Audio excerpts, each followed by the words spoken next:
Hello and welcome to another episode of AdventuresIn.net. I'm Shawn, your host, and with me today, co-host Mark Miller. I did it! Hey, I'm here. It feels like it's almost real. Like I think I'm like a regular now. All of a sudden, I'm starting to feel it. So AR or VR with you? But I guess AR. That's probably the best. I think we need some wimpy kids in here that are like, I just want to be a host, so I can be like, kids, you gotta be like me. I earn my dues. I paid my dues, like that, something like that. I don't know. Okay, we'll figure it out. Thank you. And we got Adam Vermonic. Hey, Adam. Hello, folks. Long time no see. Yeah. So you've been out a little bit. You doing some conferences? Traveling for conferences. Yes, some in Europe, some in the US, but now back home. Wow. How's your frequent flyer miles doing? Honestly, I have so many of those that I stopped keeping track. But anyway, funny thing, this time when I flew to US, I was working in European time zone. So I was waking up 2 a.m. and going to bed around 6, 7 p.m. That was fun. Yeah, lots of fun. Yeah, I just got back from a trip myself, but wasn't that far. My wife and I went to Wisconsin to visit some family. So it was a quick 5-day trip and didn't get many miles out of that. So I think I'm good. So I think what we're going to cover today is an article that you wrote, Adam, and it's dealing with async awake, and why it's just one big mistake. I think that might be debatable for some people out there, but I think couldn't agree more. I think you could probably convince us otherwise, and why we should go through all of my code and take it out. So where do we start? Well, yeah, there is this argument that async is now prevalent and it's everywhere. But some of us may actually remember, some of us dinosaurs, I should probably say, may actually remember when async was introduced like a decade ago, and we really had to go through our code bases and rewrite all of them. We believed that would happen one time only, but now it may be that in the upcoming years, we'll need to do something similar again. But stay tuned, I won't, show all the cards now. So for this article, we can actually walk through it line by line, just a little bit. And for all the listeners, I also have YouTube conference talks about the same topic. So if you find this boring, then feel free to watch the YouTube. Okay, well, I think Mark and I do remember the day where we were walking around with the T-Rex. So yeah, we are dinosaurs. Yeah, I kicked it in the nuts, man. It was the last one. I was the one who ended the dinosaurs. Just stay out of arm's reach. That's it.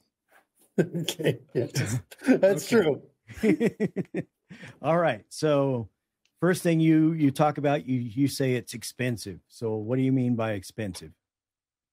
Well, there are actually couple reasons why I consider async expensive. One of them is the state machine. Whenever we actually have a method marked as async in C# code, it's worth understanding that this async is just for the C# compiler. It's not something that is built into the .NET platform, .NET runtime, nothing like this.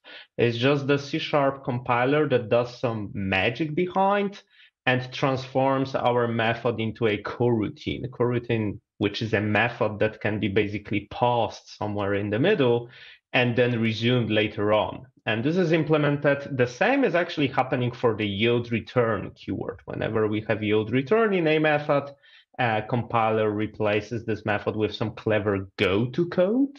Some of us may consider go-to being harmful, but anyway, there is some go-to, there is some state machine that really does the magic behind the scenes, and this state machine is not free. And I recall, and I actually am looking into my notes, that even according to some benchmarks from Microsoft, the performance overhead for the state machine is something like a couple hundred bytes for each method invocation. That was something like 88 bytes for a method that like completed synchronously, or even up to like 300 bytes to something that hasn't completed synchronously yet. So if we whenever wait for a method, I mean await, then this state machine consumes quite a lot of memory for every method. And because now async is literally everywhere, I'm just looking for the day when we have console write line async, then this 300 bytes or whatever is like the price we pay with every method invocation. That's big. So machines have, gigabytes of memory nowadays, and even more than that. So, a couple hundred bytes. What's the problem with that?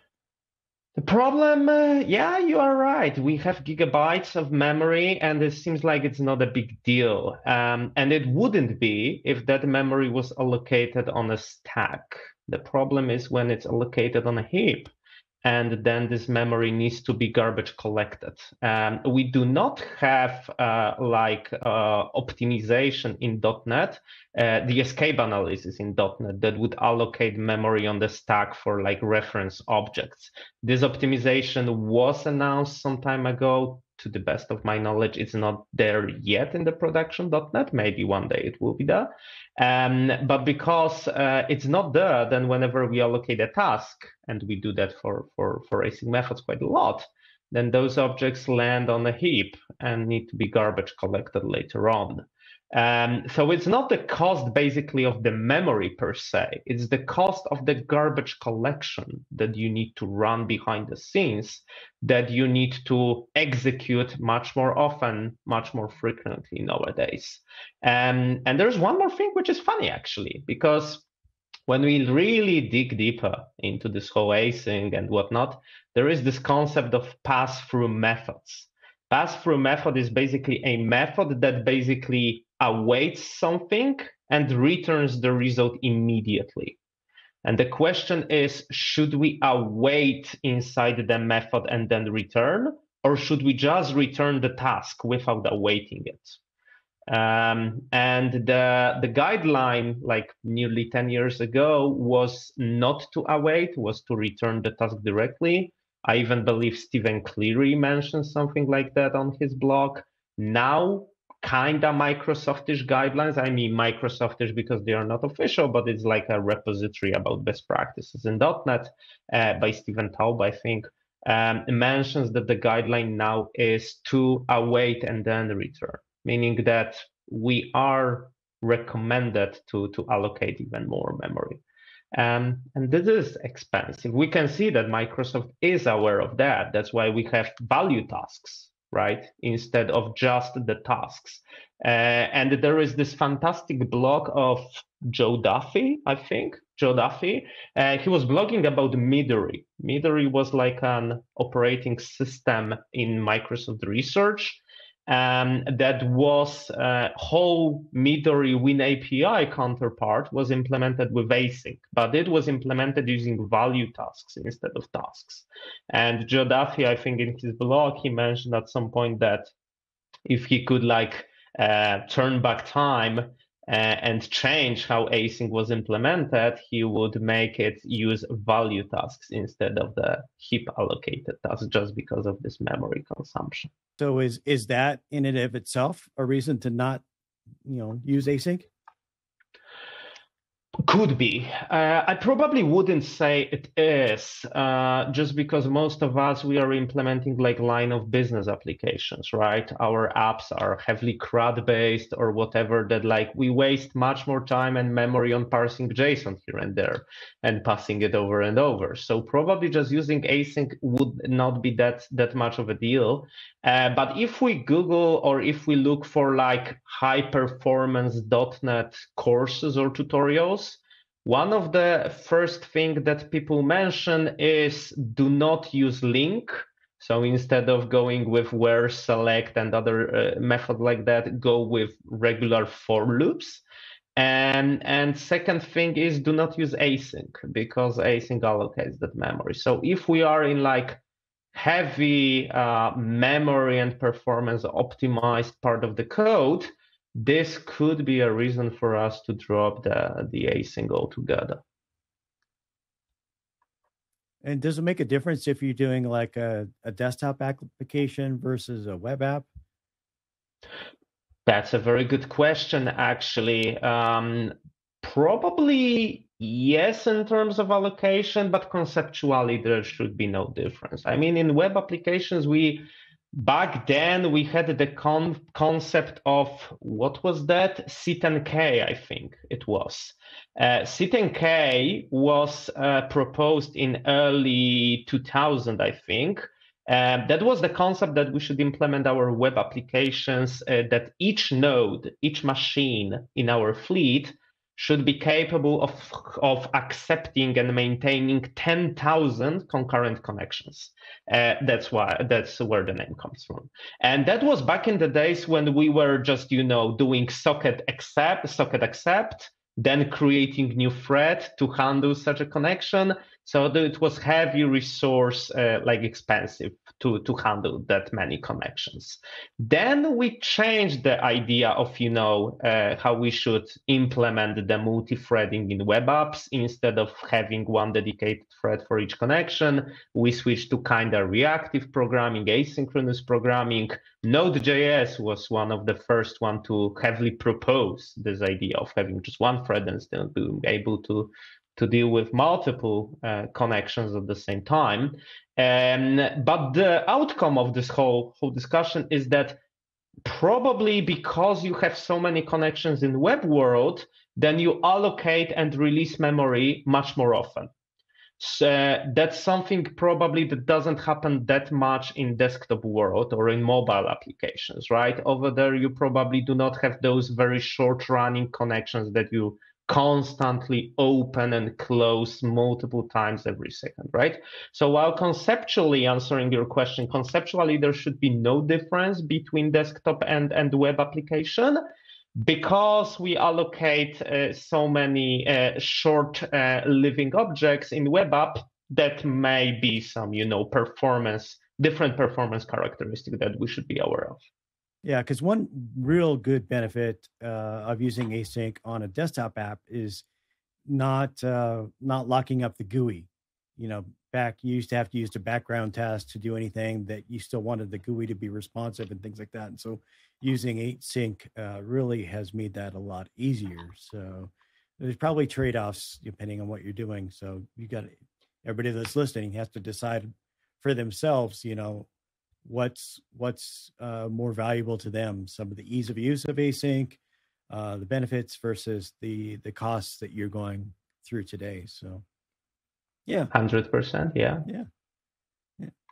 Okay, so the next section of your article talks about, it doesn't integrate with the rest of the platform very nicely. So where do we go there? Yeah, that's big, actually. And it's, again, historical, especially that, to understand a little bit more of what is going on generally in asynchronous programming, not only in .NET, but in other languages. We need to be aware that the concept of coroutines, the functions that you can pause in the middle, is not new. This is something that has been with us in computer science for many decades. This concept was heavily used by SQL Server, where .NET Platform experimented with it quite a lot. And there was even a very nice white paper from Microsoft Research, I think that was sometime around 2015, maybe 2017. That white paper clearly stated that coroutines are way better than a multi-threading model based on this one-to-many threads. That we have one thread in the kernel and n threads running in the user space. If you ever taken concurrent programming or kernel programming course at your university, you probably remember there was those three concepts of one-to-one mapping, one-to-many, and many-to-many when it comes to threading. And the thing from computer science perspective is that coroutine can emulate these mappings from one thread to many threads or from many threads to many threads. So after experimentation with coroutines in SQL Server, in .NET Platform, Microsoft decided, nah, those mappings, those user space threads are not worth using anymore, and the green threads should be banned. And because of that, coroutines, at least back then, seem like they won the battle. But the problem with coroutines is you need to understand that a coroutine, which is basically method using yield return in .NET or method using async and await, is kinda incompatible with the rest of your code base. And why is that? In computer science and in .NET, we call that function coloring, meaning that one color function can call some other color function, but not the other way around.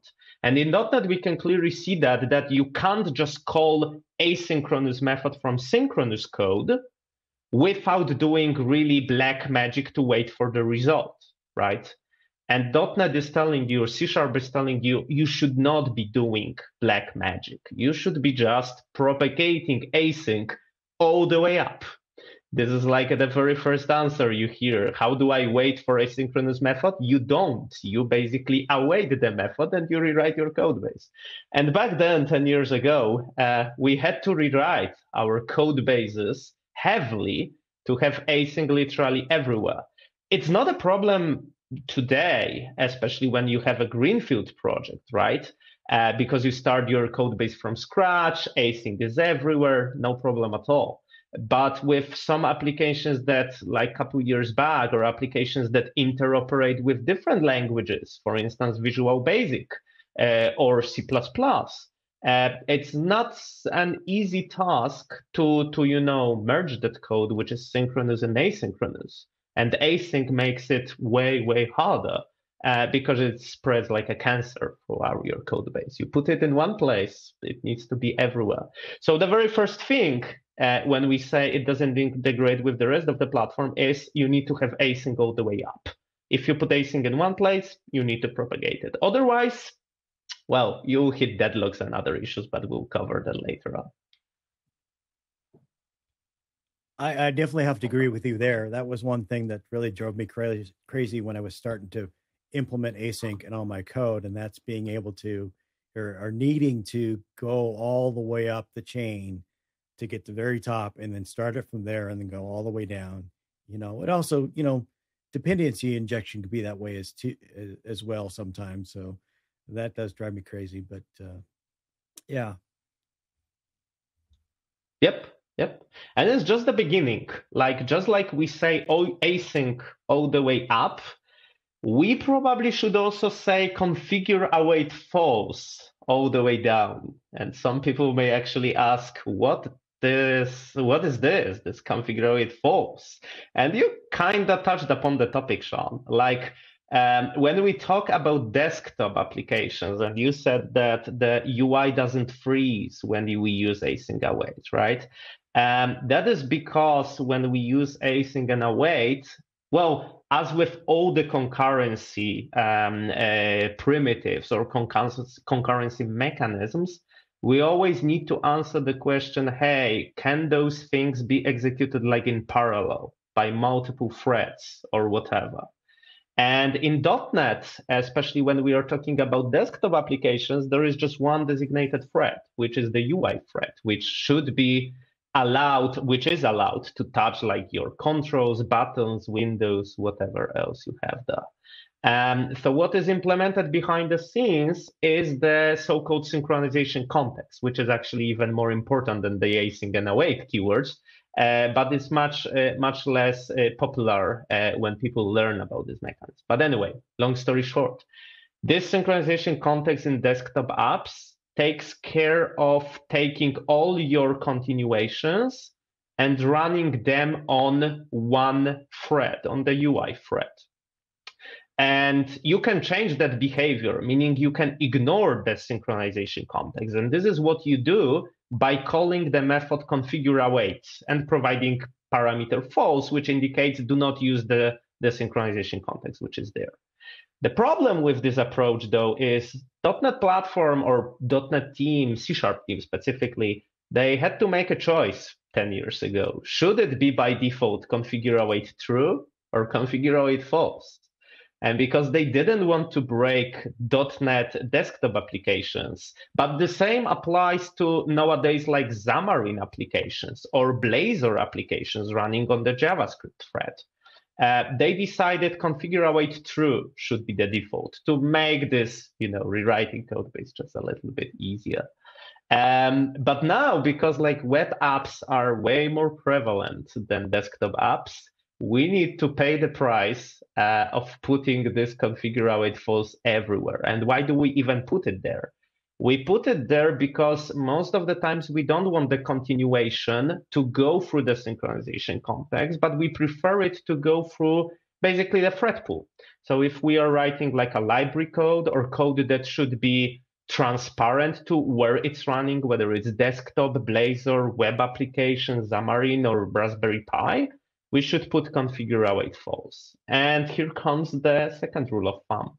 Configure await false all the way down, because if you forget about it in one place across your call stack, then in that given place, the continuation will be scheduled through the synchronization context. And again, you may run into deadlocks, just like when you forget to put await and start doing some crazy black magic. So 2 rule of thumbs, configure await false all the way down and async all the way up.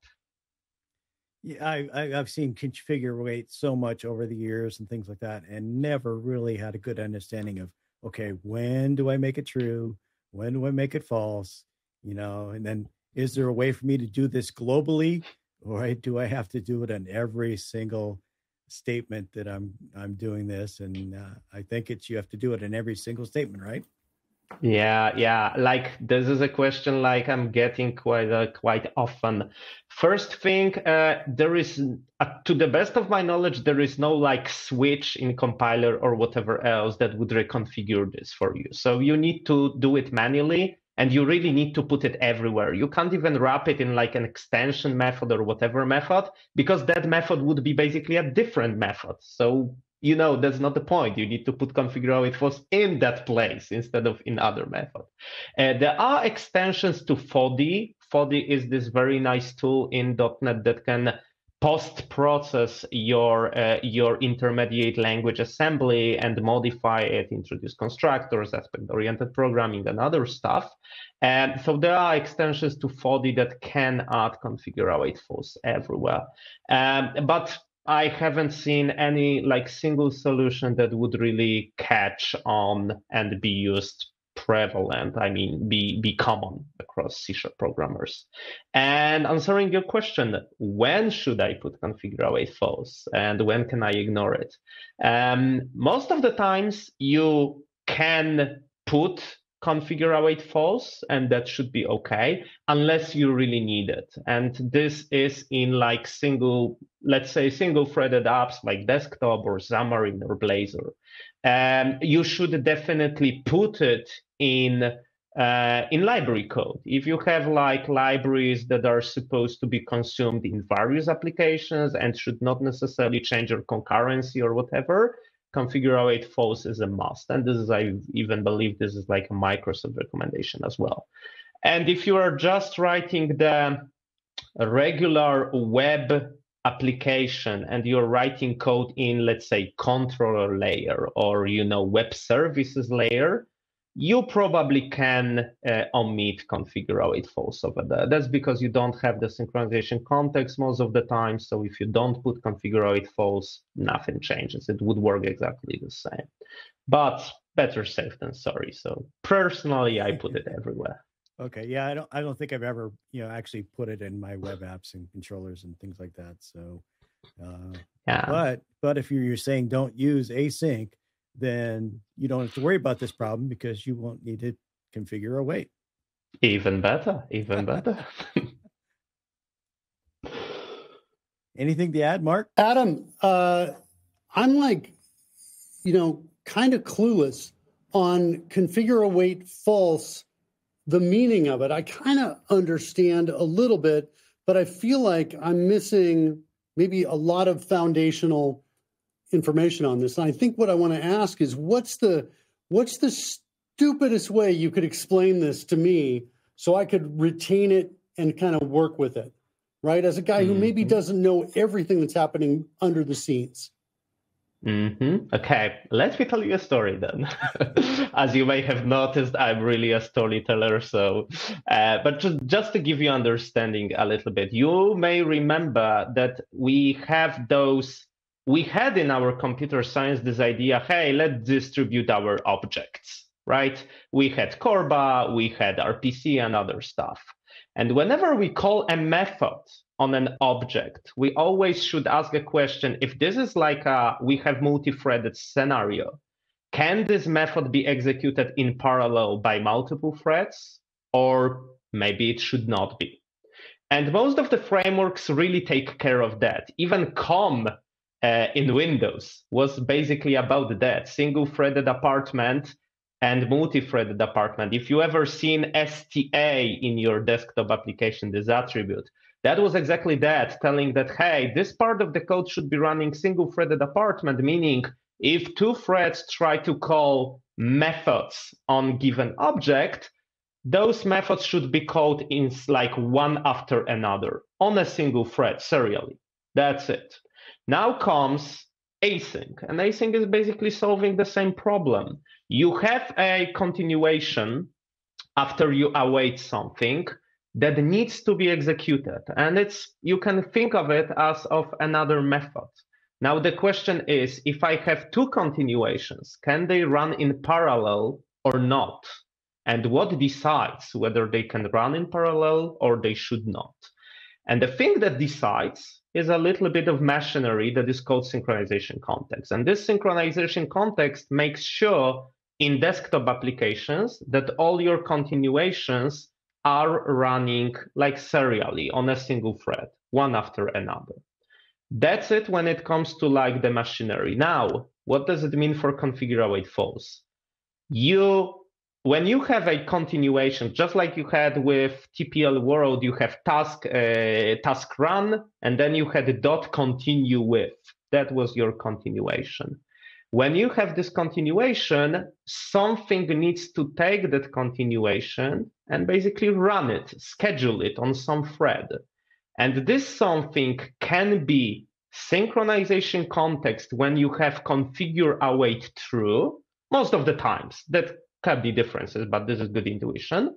Or this could be just a thread pool when you have configure await false. But when you have thread pool, then obviously you have multiple threads and your continuations will run in parallel.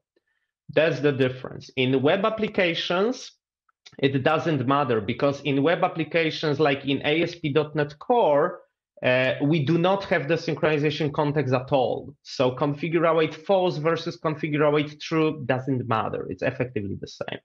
In desktop applications, though, we have this synchronization context because we have this single-threaded apartment, because there is only one thread that can modify UI controls.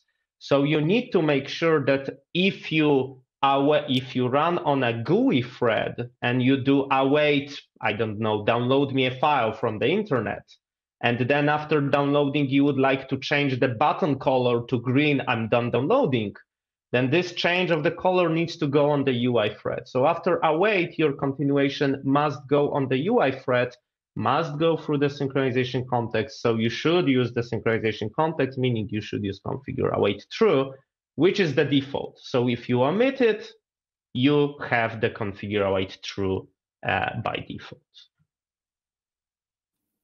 Okay, so if I got this correct, if whatever is the continuation, the piece that's coming up afterwards, that code, if I determine that code can safely run in parallel, then I want to say configure await false.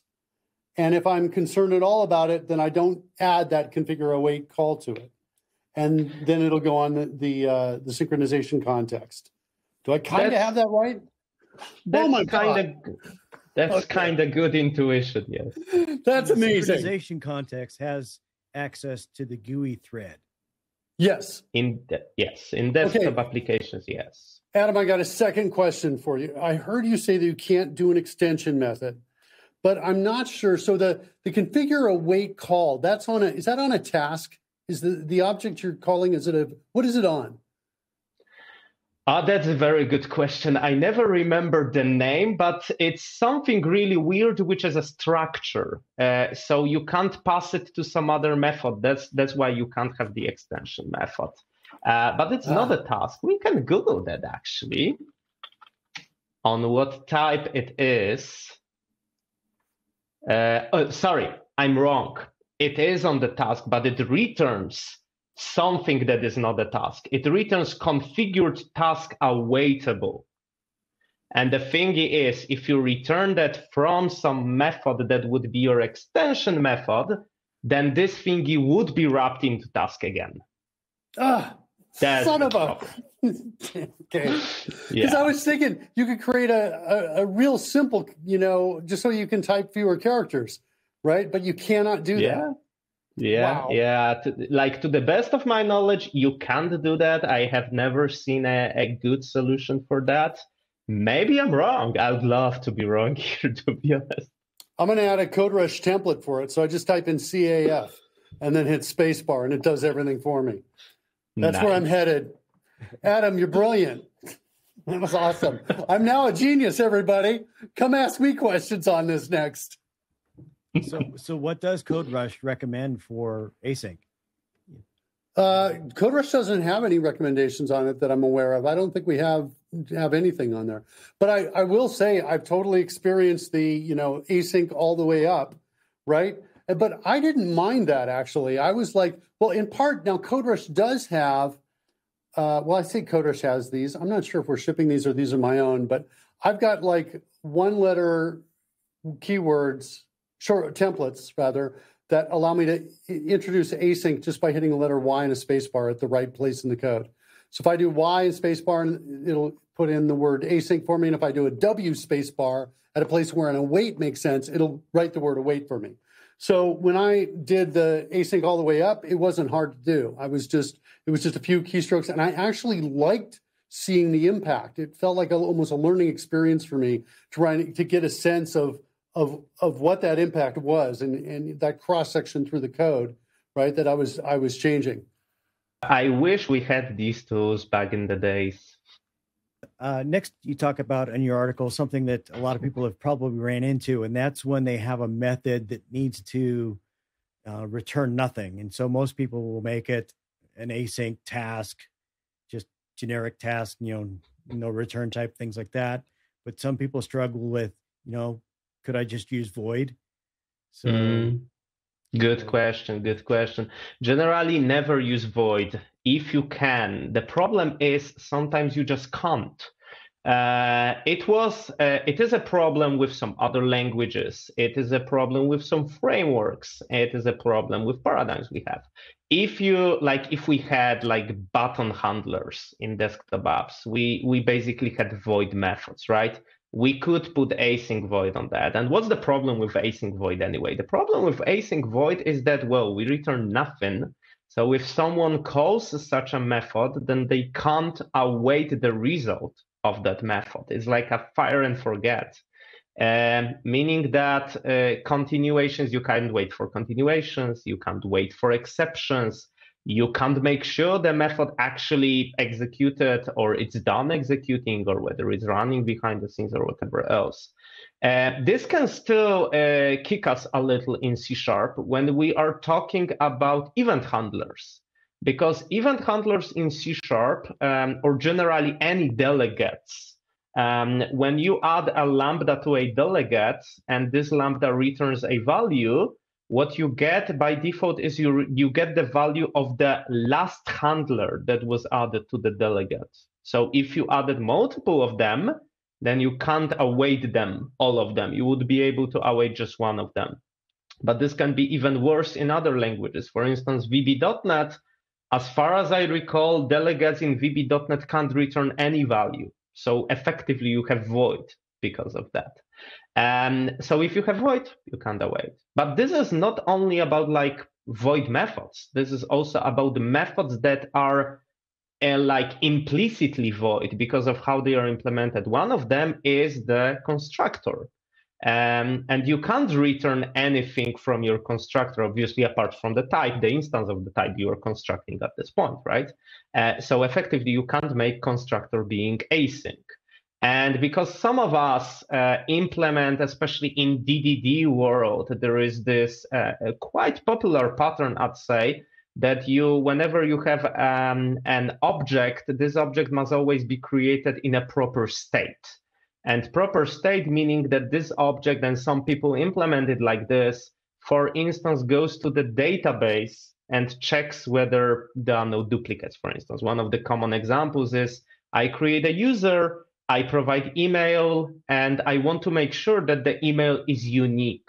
So the object needs to go to the database, check whether the email is unique, and if there would be a duplicate, the object would throw, like the constructor would throw the exception, hey, not possible, or whatever else, just to make sure your state is correct. But now, because like API for calling database is asynchronous, you can't await such a method in your constructor, right? So you can't create an object that would be always correct.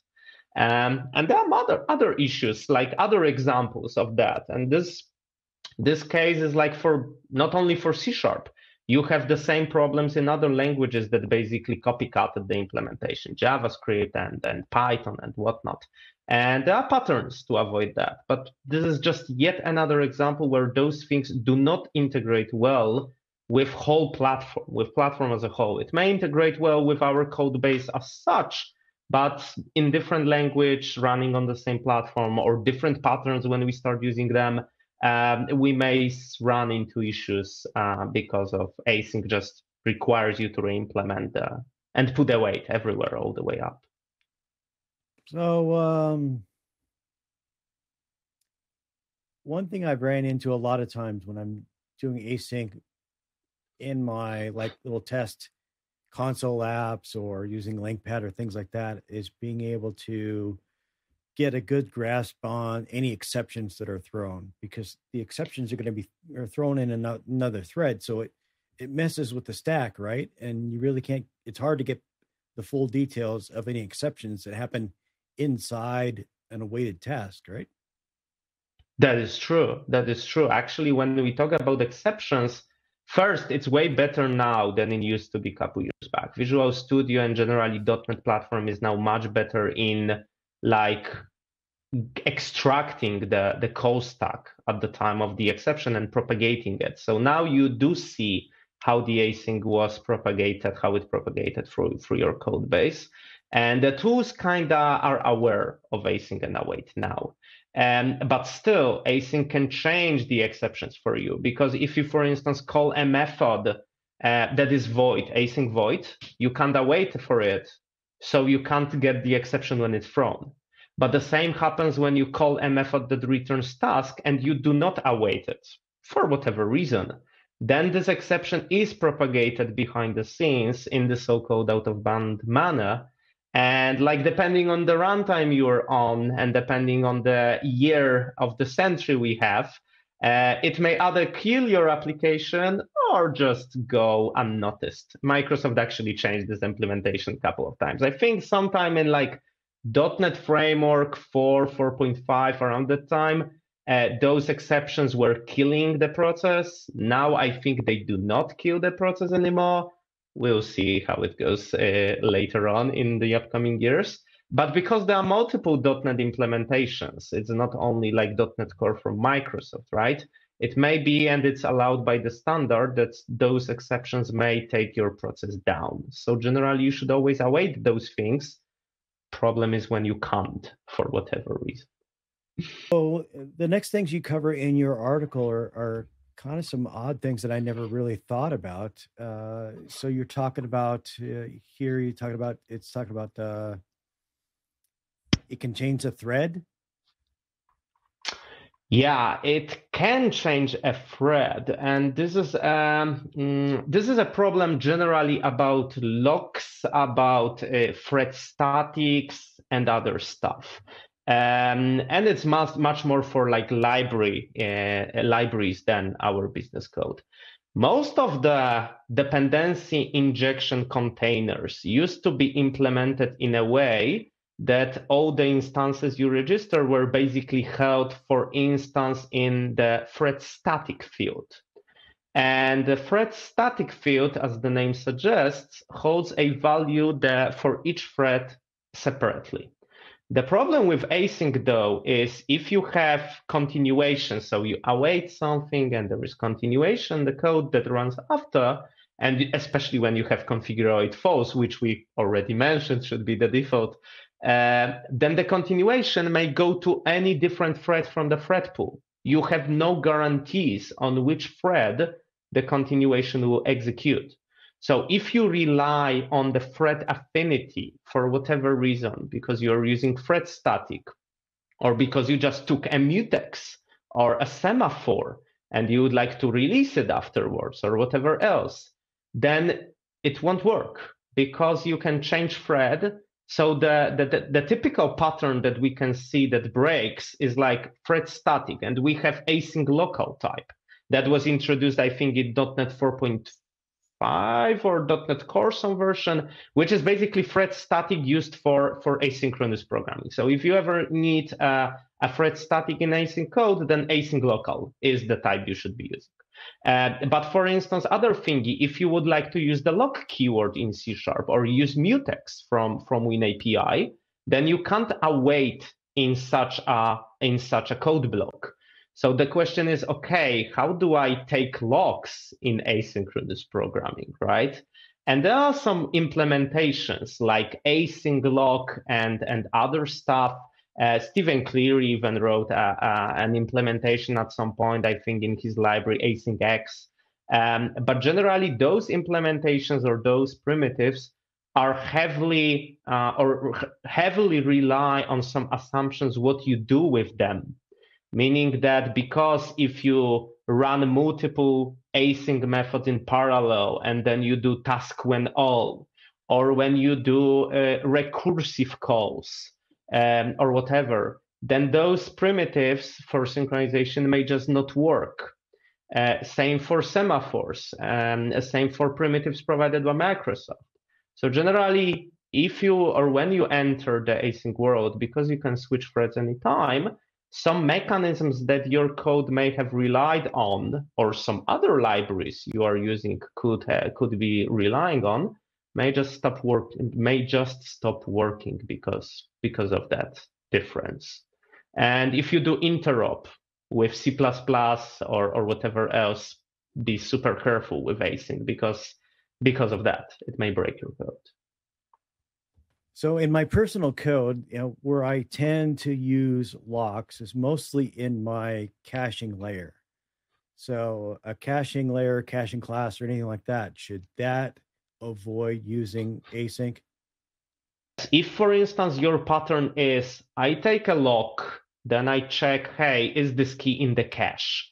If it's not, then I would like to call some REST service or database or whatever to get the data and put it back into the cache, then, well, C# code would not even let you await this method that would do this IO call, right? Because you are inside the lock statement. Sure, you can put it in some other method. You can unroll lock keyword into a monitor enter, monitor exit. You can be clever, right? No one will stop you. But then you will just get the exception after the continuation that you're running on a different thread. So this caching pattern is really cool because, well, this is something that we are kind of locking on. And there are other patterns as well. For instance, the so-called double-checked lock, which is, by the way, pattern we should never be using because of the caches on CPU level. But anyway, the typical implementation was you lock the instance, you check if it has been initialized. If it has not, then you initialize it, and then you exit lock and you return the instance, right?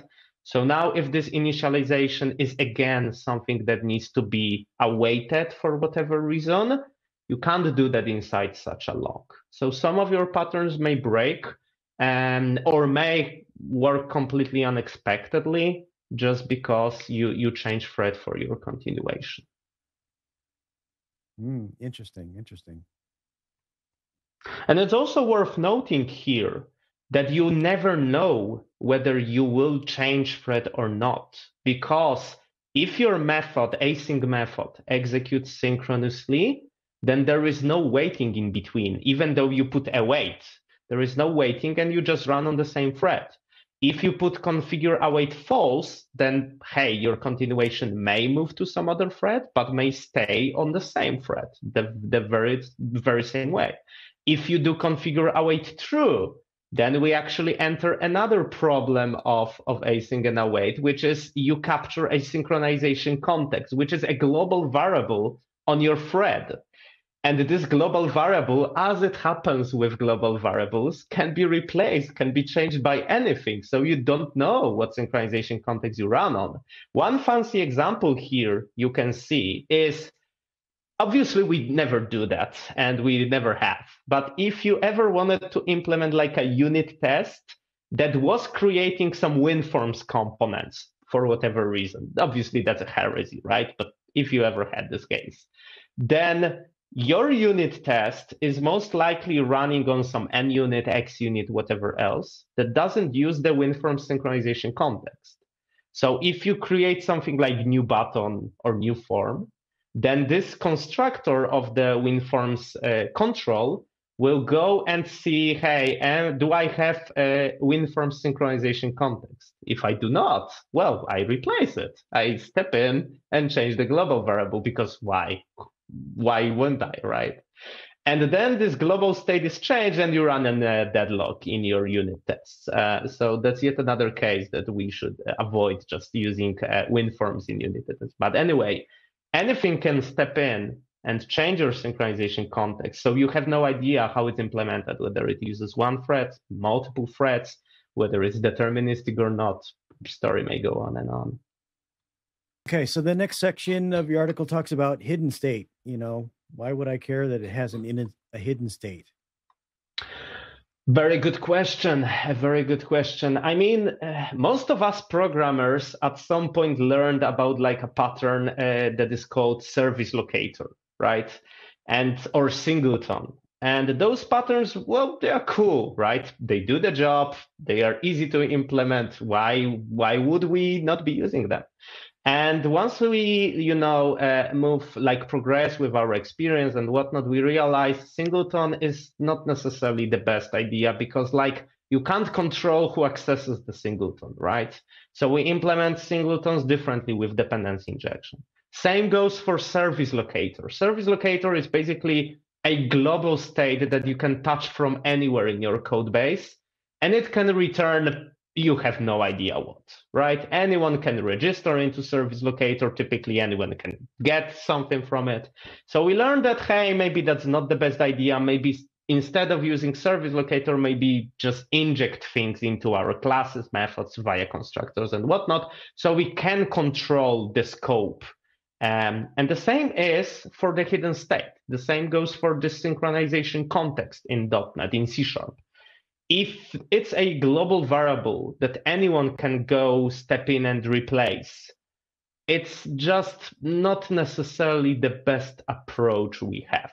We as an industry, we learned that some patterns are cool, but can be dangerous if abused or overused. And this hidden state, global variables, and things that we don't control, those are examples of those things that we probably should avoid.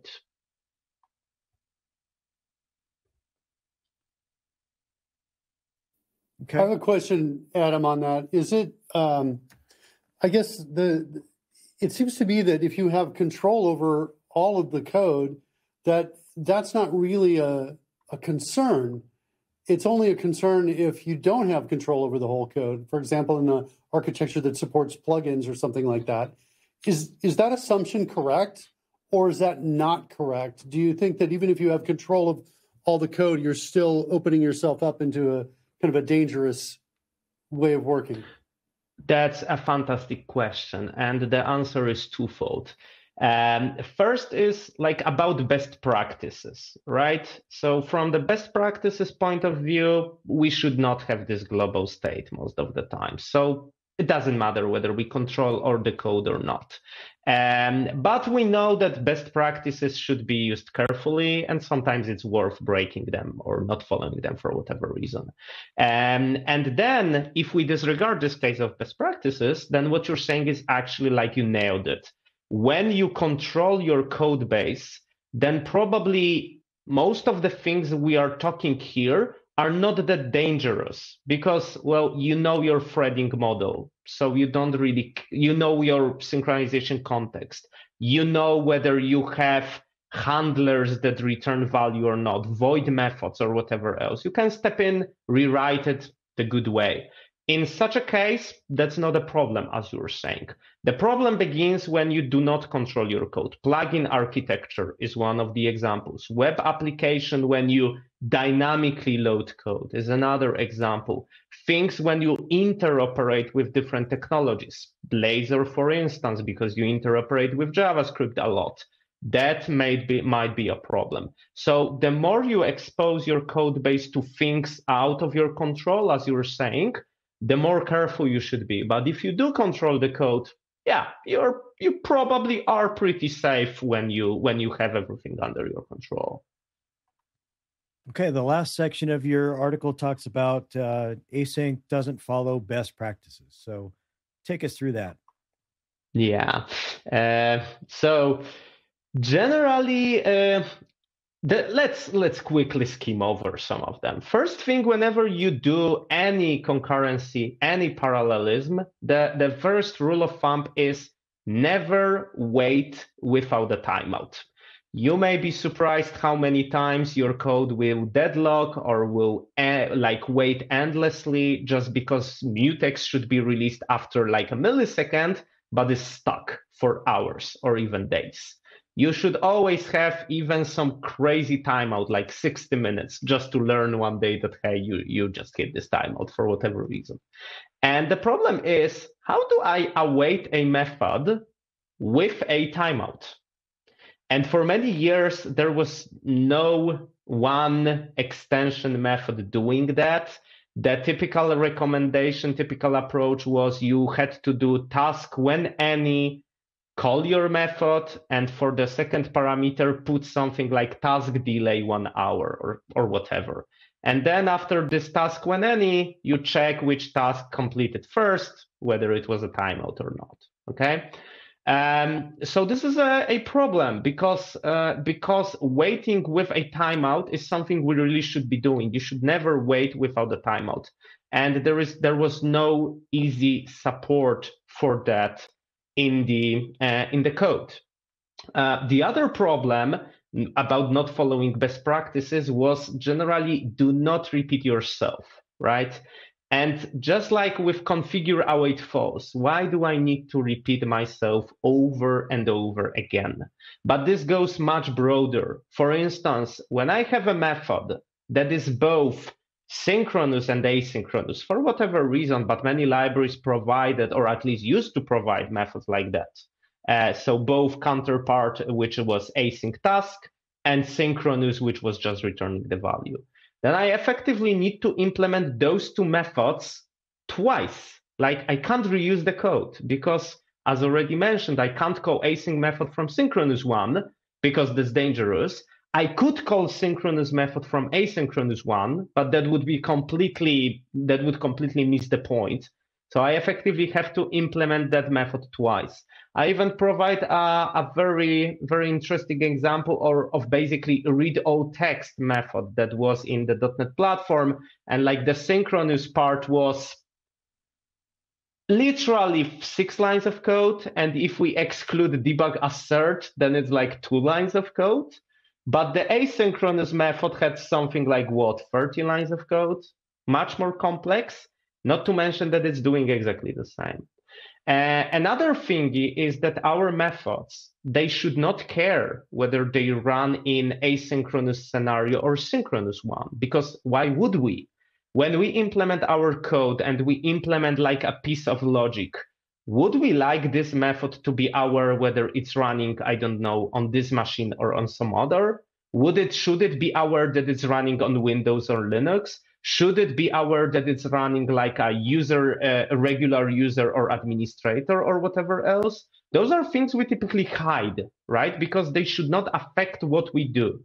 And yet with async, basically every method we need to implement is aware that this code is asynchronous. If you ever had to replace your code or re-implement your method from using regular task to value task, you know what I'm talking about. Your method shouldn't care what it returns and how it allocates memory, right? It should just do the business code, not necessarily care about those. Other stuff is like, I provide much bigger example of dependency inversion principle, but generally the long story short is that you can't control how your method executes, whether it executes on single thread or on multiple threads. That's because of the synchronization context and whatnot. And while I'm saying that method shouldn't care about that, the caller of that method may care for whatever reason, because that could be an infrastructure code, right? But the caller of the method cannot control how it works. Your method may start doing some nasty stuff, just like we don't want our methods to call datetime.now, because we know it's much harder for unit testing when someone uses datetime.now, and we prefer to inject interface for doing that. The same way we don't want methods just to, spin up threads out of blue sky, right? Or go asynchronously, change the thread, break the synchronization primitives or whatever else. So the caller would like to be able to enforce how a given method executes. Again, not possible with async at all. And while on that, there are methods or there are ways to implement that properly, but that would take much more scaffolding and much more code around that we would need to pass, or much greater support from the C# compiler. So because of that, the async and await is kind of half-baked solution that really delivers the value. That's for sure. But still, it could be implemented way better to also deliver control, something we lack at this point. Probably we could come up with different examples where it doesn't follow best practices, but well, those are just a few that I find most irritating. No, I just want to say that I'm definitely a guilty person of writing synchronous and asynchronous methods doing the same thing, because I was, trying to migrate things from synchronous over to asynchronous on an existing code base and things like that. So yeah, I definitely did that. But now I'm going to get rid of all my async code. I won't have to do that anymore, right? And to finish that on a strong note, I don't want to go much deeper into the computer science stuff I was covering briefly, but just to give you understanding of what's going on. When the C# async was implemented back in the days, this approach using coroutines quickly spread out to different languages. I mean, JavaScript, TypeScript, Python, Rust, other languages, C++ as well. But Java decided to go different way, and they implemented their project Loom, which is based not on coroutines, but on green threads, on threads running in the user space. And the advantage of that approach, let's start with the disadvantage so we can mock Java as C# developers do a lot. It took them 5 years to implement that. But the advantage of that is they really didn't need to re-implement the code base of the applications at all. You didn't need to implement async await. You didn't need to put those keywords anywhere. You were just doing thread sleep or thread wait or whatever else, and it started working asynchronously, just like that, by replacing Java. And I mentioned this white paper from Microsoft Research that claimed coroutines are way better, green threads shouldn't be used. And it was 5 years back. But now, I think it was middle last year when Project Loom was released in Java. And some people started playing with it and observed the performance gains, they moved from C10K problem of having 10,000 concurrent connections to something like C5M, having 5 million concurrent connections to one machine. Microsoft mentioned, and I think it was David Fowler, he tweeted on Twitter that that Microsoft will now be experimenting with green threads in .NET Platform. So when people used to ask me about this article back then, are we ever going to re-implement this stuff? Because I provided a proof of concept implementation using green threads, how the async could be implemented differently. I was always saying, nah, I don't see that coming. But now, Shawn, maybe one day, maybe soon. I'm thinking about where do I go from here? So I'm not, I'm not the guy that knows everything that I need to do to turn my async code into essentially equivalent code where I have control over everything, right? It seems like in order to take a step in the direction that you're recommending, I guess what's my first step? Do I have to get that foundational knowledge first? Is there a way that I can make a gradual step, like a best practice kind of step? What do you recommend? Very good question. I believe, well, apart from my blog post, obviously there is a great source by Stephen Cleary. He has a lovely series of blog posts called "It's All About the Synchronization Context." And in this series, Stephen explains why synchronization context matters, how things are implemented, and why it's important. And answering your question, I think the first step, and the step that you can stop afterwards, is if you understand the synchronization context and how it's kind of implemented, how it works, then it's all you need, because we all use async and await, and it kind of works, right? Why would we change stuff? So the only thing is to understand what the pitfalls are, how that's implemented, and if something breaks, then we can start figuring out what to do. As we mentioned during this episode, if you have performance issues, consider your exceptions, consider getting rid of async, right? If you use locking primitives, think twice how you use async and await. If you do DDD and you need to call something from constructor, figure out whether you really can avoid doing that, right? But if you write your async code and you're happy with it, then you don't need to do anything apart from, extending your foundational knowledge about how it's implemented, so that when it breaks or when it's slow or whatever else, then you're just ready because you understand the mechanism. Okay, I love that answer, Adam. That's definitely an actionable item for me. I have another question for you. You're talking about performance issues, right?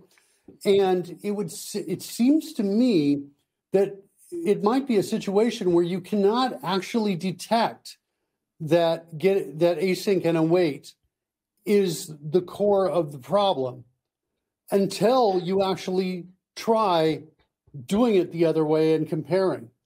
Is that true? Is there a footprint, something I can see in a profiler that tells me, oh yeah, my garbage collection is high, it's likely all my async and await calls? I find it unlikely, to be honest, because async and await spreads across your code base, so you will kind of get performance impact on all the layers. There is one situation, though, where you could see that it is due async and await and how you use it. Because those continuations and asynchronous code, they heavily use the thread pool. Depending on how your thread pool is configured, you may end up in a situation that you basically saturated it for whatever reason. And then your application will slow down significantly. I'm not talking about 1-2%. I'm talking about, let's say, 500 milliseconds per every web request. That's something you won't let it go unnoticed. And there is actually a cool blog post by Christoph Nassar and Kevin Goes, but I don't recall the name, but it is about the thread pool saturation, where they provide 5 or 6 different scenarios where you can easily see that if you just change the way you create your coroutines, change the way you call your async methods, your thread pool may get hit significantly, or make work perfectly. And literally, it's like a couple characters of code change that they may break that. So if you hit that situation, it's easy to see that it's due to coroutines, thread pools, and async await. Otherwise, your performance impact will be probably spread out throughout the code base, so you won't find it that easily, which is a bummer, because if that is due to async and await, then first, you can't easily tell, and second, confirming that hypothesis would take re-implementing whole application, which is kind of expensive and time-consuming. Okay, so we, as we wrap up here, are there any situations where you would actually recommend that somebody use async? Good question. First, async gave us a lot. I mean, performance improvements are non-negligible. So generally, like now, I don't think I can actually recommend not using async. I mean, whole world migrated to async. All the libraries are async, and generally we should be using them. If we were able or capable of making a choice in given part of the code, whether I go with async or synchronous, I would recommend going with async anyway, because it's easier to change the code later on. Unfortunately, we can't refactor the code easily because of async all the way up and all that stuff. So better be prepared, especially that sooner or later you will call some asynchronous method. But apart from that, if we are to heavily compare different approaches and maybe not think specifically about .NET and C# language as it is today, but generally, I would recommend going with async when the performance is not crucial, and we can easily implement the code single-threaded. If we can do it this way, then going with async to make it like multi-threaded, asynchronous, and whatnot actually is a good idea, because it doesn't take much of re-implementing stuff. So if you were to pick your paradigm for whatever reason, and you don't feel like being an expert in heavy, low-level threading, definitely go with async, because it's just much simpler and still gives you most of the benefits.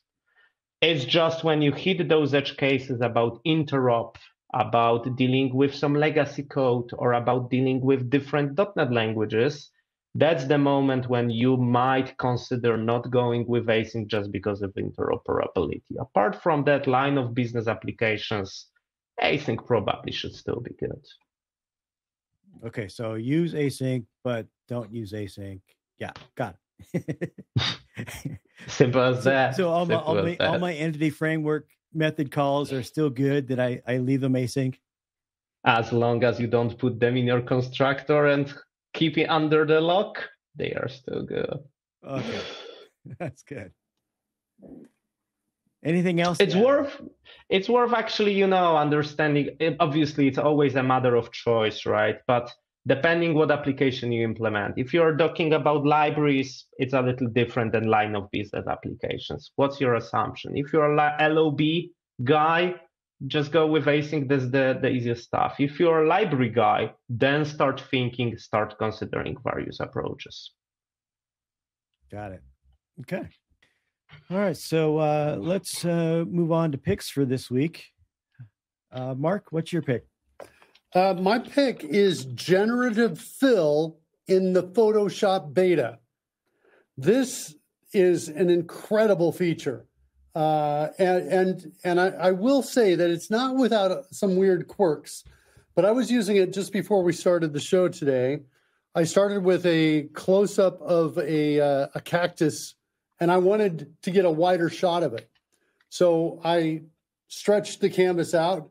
I selected the area on the outside of the picture, and I said generative fill. And the feature, if I don't tell it what to put, it'll just try to continue and fill it in.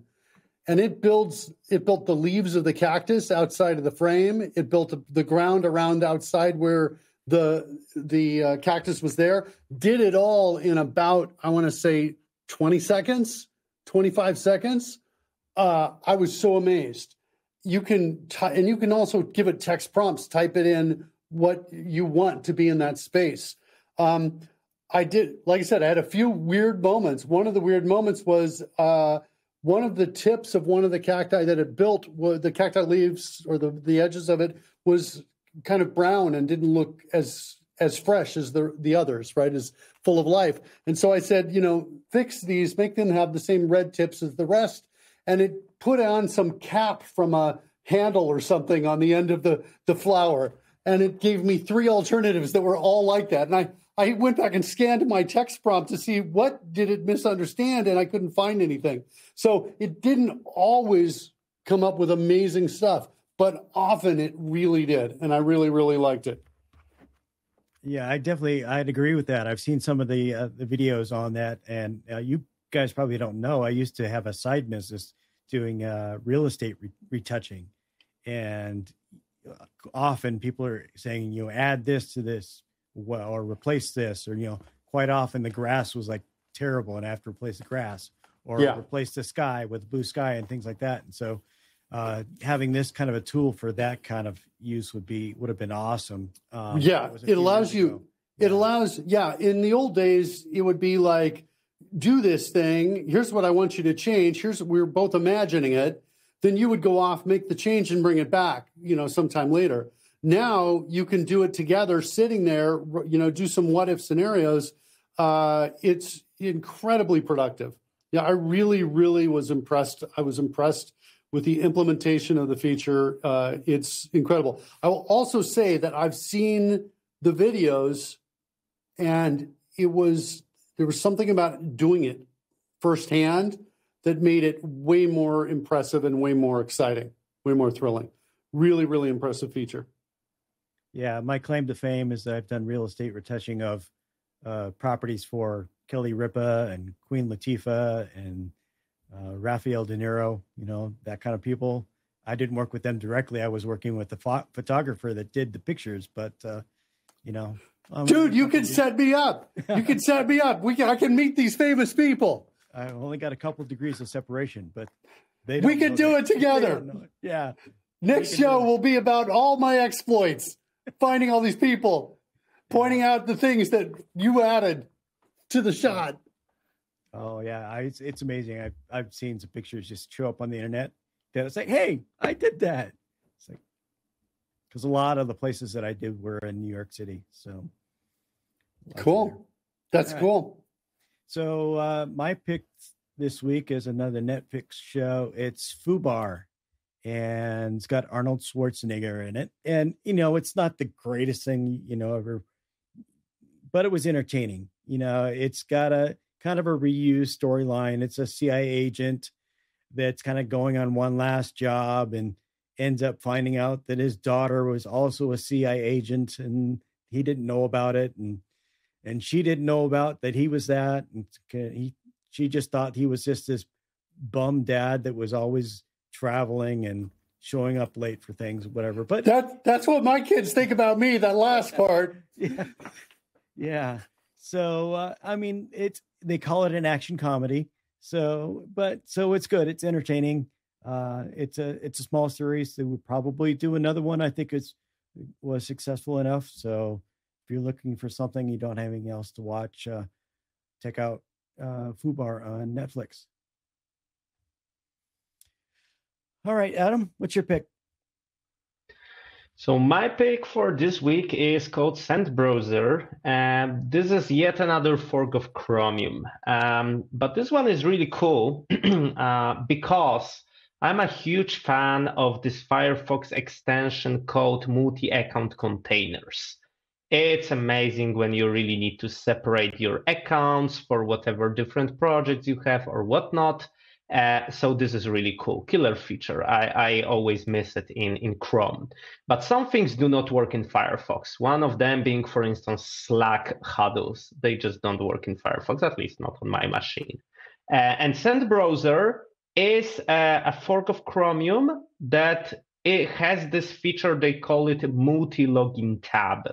So you can open a new multi-login tab in the same window, and two tabs from different multi-login scenarios, they do not share the accounts. So you can log into different team spaces at the same time, or different Netflix account, or whatever else, different Slacks or what you want. And it works. And this is based on Chrome, so all the features of Chrome or Chromium technically are supported. So pretty cool. Like I'm saying, I find multi-account containers in Firefox way better. But if you can't go with Firefox, then Send browser could be a good replacement in that scenario. Okay. Thanks, Adam, for giving us the rundown on async today. That was very, very informative and instructive to me. So really, I have to really think about what I want to do. What do I want to do now? So glad to hear that. All right.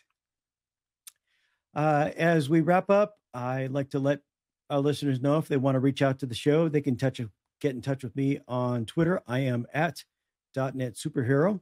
We'd love to hear your feedback and any suggestions of future shows that we should talk about. So thanks very much.